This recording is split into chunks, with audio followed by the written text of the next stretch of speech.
driven by such intensity that they should be able to communicate and create a feeling or evoke a feeling in an audience. And I've been involved in Conundrum when it first started in 2013. And so it's really incredible to see this sort of transformation, because at that time it was a one-person show, and then it evolved into 3 characters. And what's incredible is to see this sort of character's depth being revealed, and it seems to be peeling away, discovering more. And in terms of the process, again, I would speak to Paul when we look at the script, and it's not about me saying, shall I do this or shall I do this? It's about throwing up ideas, and so there's this kind of shared palette which we discuss.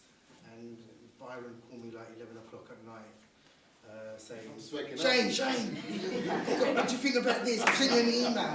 Like, it's 11 o'clock. Every day. I've had him call me every day for about 3 months.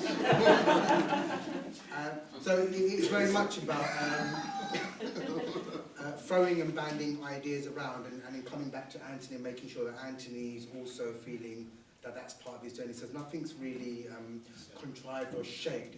It's formed organically from everyone's art form and practice. And if I think I'm a dancer, your discipline is just second to none. It is it's in a different dimension.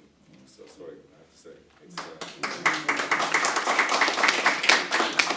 I've never known the dexterity of hand job. I've never known it, and to try and emulate that is a challenge all in itself. And I will just on that point also just highlight that in terms of my own practice, I'm not interested in imitation and appropriation of the art form.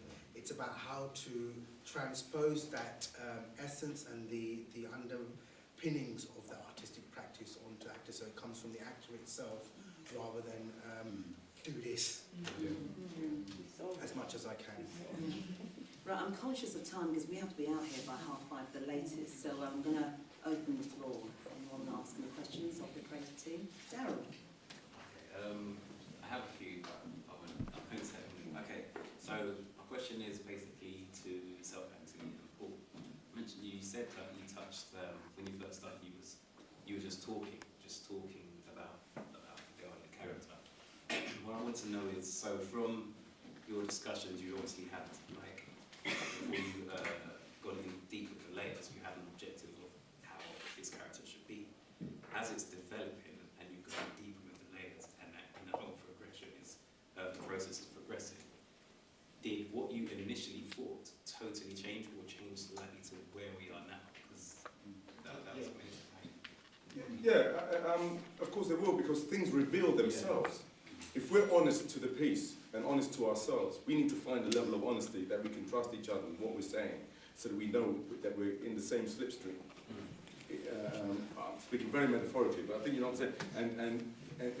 And then these things will just present themselves, and we're saying, why didn't we see that before? It was right there, and just, you know. And I think that's just driving through, and as I said, reapproaching the same narrative that just seems to holistically build itself, because it knows it needs a physicality, you know. Yeah, I don't know dance. And it's not just the closeness of our relationship. I mean, Steve learned his lines in 4 days, and Rachel in 6 days. That's you know,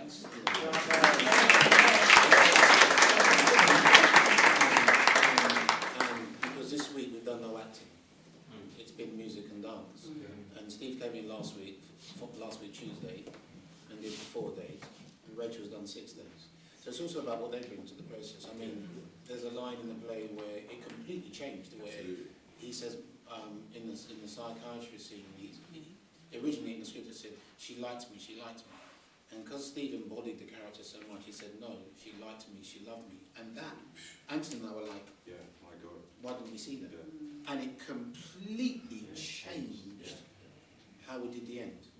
It completely changed how we did the end. So it's about creating a platform where everyone involved, every single one involved, feels comfortable to be passionate about what they think their character would do. Not in a disrespectful way or conflicting way, but because they're beginning to inhabit the piece. And Rachel's the same. You know, Rachel's the same, came up with ideas from her character's perspective that completely changed the dynamic. And that's what the whole process is all about.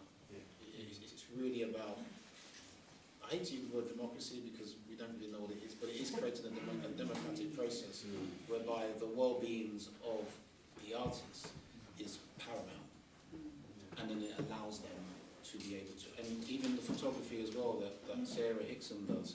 We see that photography and straight away we go into rehearsals and we're inspired by, look at the stillness in that. You know, look at the essence captured and it becomes part of the overall palette. I mean, you guys probably see about 10% of what actually the whole process is.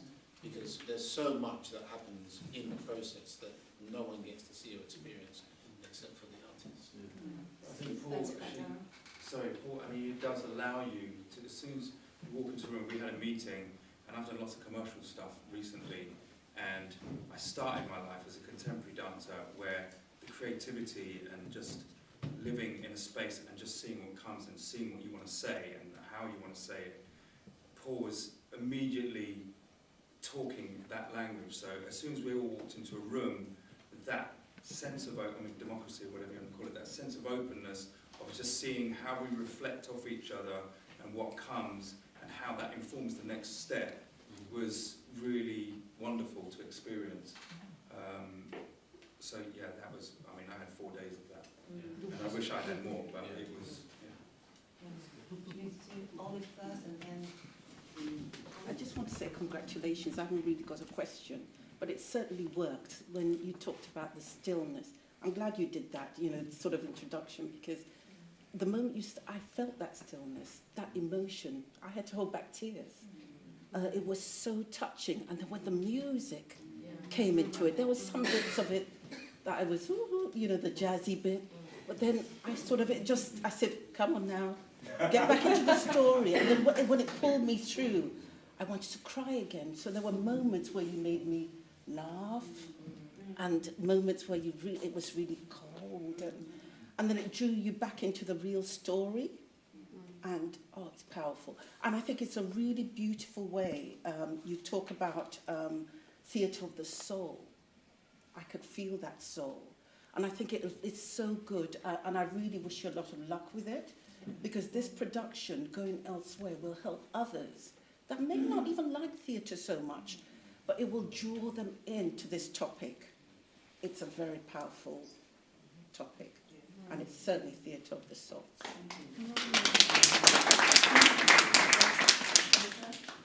Okay, well, personally, I just want to commend Paul and his cast and these fine musicians for this piece. And following on from what the lady said, it seems to me that there's no question here that the purpose of art is to make something undeniable. And it seems to me that you have done that very purely here. The integration of the music. Music is the best art form, I think, of all forms. It says the most. You can say the most in 2 notes, and you can do it in 200 pages. But it seemed to me that by fusing all those elements so successfully and so beautifully, I wanted to just talk about the end, if that's okay. You mentioning it before, Paul. It seems to me at the moment when Anthony's character attains this kind of happiness in the park with the young woman, it seems to me that the young woman could also have become the mother very clearly then, and that we perhaps wouldn't have needed the exposition of the final scene so much, and we had a sort of poetic. But that's a small point. But to me, the whole what you've created is a new form. I'm someone who's lost faith almost completely with Main Street Theatre in terms of what I do, and it seems to me that now that the purpose of this piece, I mean, the idea of the gifted child, as you said, Paul, is a life story. It's a life's work. So in order to continue that's enough. But in also to create a piece of work which will connect young people, people in crisis, students, actors and theatre makers who still need to learn a lot in whatever spectrum, is remarkable. And I think that that's what in a way, to me, as I'm watching the piece, I'm seeing this character almost as a kind of lifetime. I'm sure it's going to be a lifetime project in your company, but a lifetime of following this character from this moment on till the moment when Anthony meets his own final ascension in 100 years' time.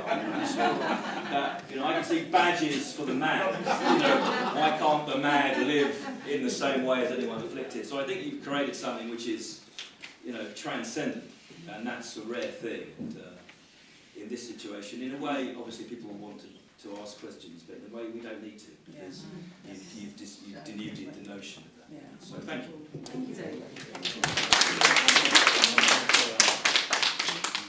I was going to say, so like, what next? Like, what's the, the end goal? What's the vision? What are you guys trying to do with it? Like, are you trying to expand within the cast? Are you trying to take it to, more theatres, etc., etc.? Imagine if this was in a proper theatre space with all the lights. When I was watching it, I was thinking about that. Yeah. So. I mean, there are options, which we can't talk about at the moment, but there are options, and you will know when we finalise things. But there are some things on the table. We're hoping it will go further. Yeah, they will. Yeah, I mean, because you just mentioned in a proper theatre space with all the lighting, and I'm interested in the staging because I thought it worked incredibly well in this studio-style space. I think the idea of the theatrical experience being really immersive really worked because of this space, and I can see it in the theatre in the round, but in a very intimate studio setting like this, I don't think it needs too much more. When it started, I sort of thought, okay, I was waiting for something to happen with the lights and nothing happened, and actually it just worked superbly because we felt so much a part of the action, and also having the cast members in it's sort of that spectator experience where you. So I thought the space and the staging was really. I was going to ask how intentional was it, or was it a happy accident? No, it wasn't intentional. And it's an uncomfortable subject. It needs to be kept uncomfortable. It needs to be kept open and raw, and it needs to be kept that way. It works. Brilliant. I mean, we at the theatre that I'm involved in Finsbury Park, we have a standard 200-seater that looks very much like a traditional theatre, like the Donmar, for example. But then we have our 90 space, and the part 90 is this kind of space. So when I heard in not such a theatrical space, I don't understand that, having been to plays in car parks, having been to plays in parks, in pubs, in very different scenes. I think the theatre is where you take it. And the problem that we have, and the reason people don't come into the theatre, is because we remain in that narrow definition of what a theatre space is. So you could have done this on the street and it would still be as powerful and as much of a theatre space. Thank you. Oh, yes, thank you. So I kept asking myself if I would have watched it again if we were staging it at the time. And I'm not too sure, simply because the subject matter is too heavy, too strong, too emotional. I mean, you were ripping my heart apart. It's like, it's very serious. It's the second time I've had this experience with dealing with mental issues. The first movie I watched was The Beautiful Mind in the cinema. And kind of enjoyed it because part of the character was, okay, you could see the issues going on, but there were times too that you felt he was just normal, ordinary, and so you could, you could go on a journey with them. This one was very strong and direct, and for how long it took, it was just heavy.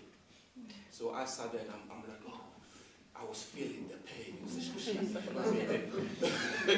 because the acting was so good, very emotional, very soulful, like you say. And it's like I'm sitting there and let your soul be ripped apart for like an hour. It's not easy. 45 life's not easy, is it? 30 minutes, 45 minutes, maybe I could handle it. But it was deep, So I was just thinking, is there any way where probably Few more jokes, maybe. exactly make the light.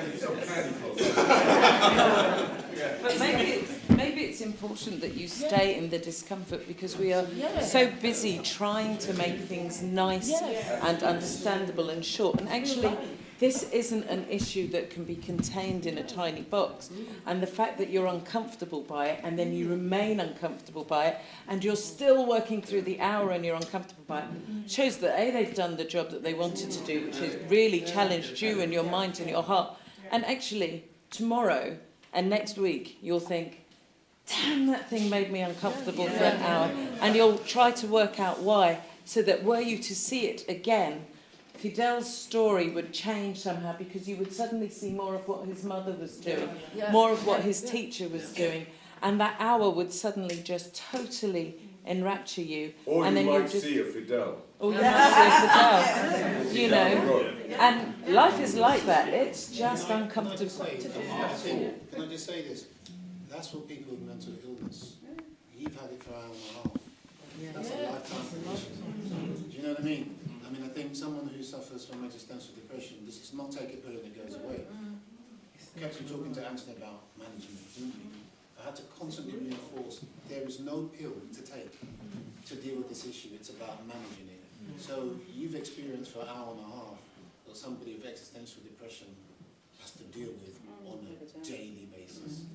So here's the second part of my question is that what can I do? Because you're going through this pain, and I don't think I was being given any sort of you don't even wonder about what probably I could do.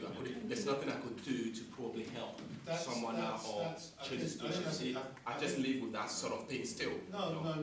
I think where you're at, I think get comfortable with that, and it will naturally peter out. I don't think you need to be worried about the feeling that you now have, because it will work itself out within you. It will. Yeah.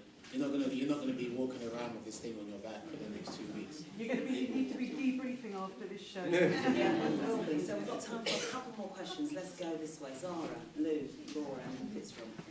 Okay. Sorry. That's okay. Go on then. I'm a little bit nervous, but I absolutely loved it from the beginning to end. I suffer with a mental condition, and just seeing you here all today and depicting what it would be like in also in dance, music, you just nailed it. You really, really nailed it. So thank you.